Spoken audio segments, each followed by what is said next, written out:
பகவத்கீதாவில் முதல் சாப்டரில் 2வது ஸ்லோகம்.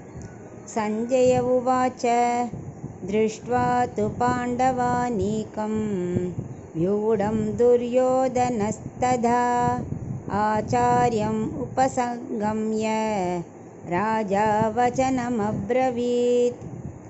திருதராஷ்டிரன் சஞ்சயன்ட்ட, மாமக்கா, என்னோட குழந்தைகளும் பாண்டவர் புத்திரர்களும் குருக்ஷேத்திரத்தில் என்ன பண்ணின்னு இருக்கான்னு கேள்வி கேட்டான். அதுக்கு சஞ்சயன் பதில் சொல்கிறான். எப்படி ஆரம்பிக்கிறான்னா, ததா துரியோதன, அதாவது அந்த துரியோதனன்.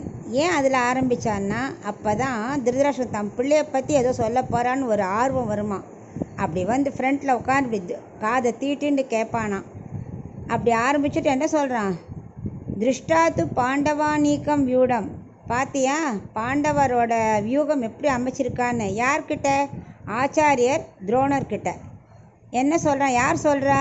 ராஜா வச்சனம் அப்ரவீத். ஏன்னா இப்போ வந்து துரியோதனன் தான் ராஜா. ஸோ அது ராஜா துரியோதனன் சொல்கிறானா.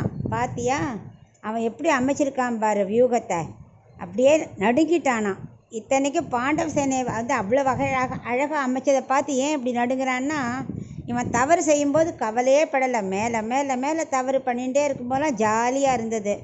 இப்போ அது எண்டுக்கு வரப்போகிறதுங்கிறச்சு ஒரு பயம் வந்துடுது. மனசில் ஒரே குழப்பம். அதனால் வார்த்தைகள்லாம் கண்டபடி உளர்றான். கடனை பார்த்ததும் இருக்கிற ஃபுல் தைரியமும் போயிடுது. பார்த்துட்டு சொல்கிறான் துரோணர்கிட்ட, அங்கே பாரு எப்படி அமைச்சிருக்கான் பாரு, பாண்டவர்கள் எவ்வளோ அழகாக அமைச்சிருக்கான் பாருன்னு சொல்ல தொடங்குறான். இதுதான் 2வது ஸ்லோகத்தோட அர்த்தம்.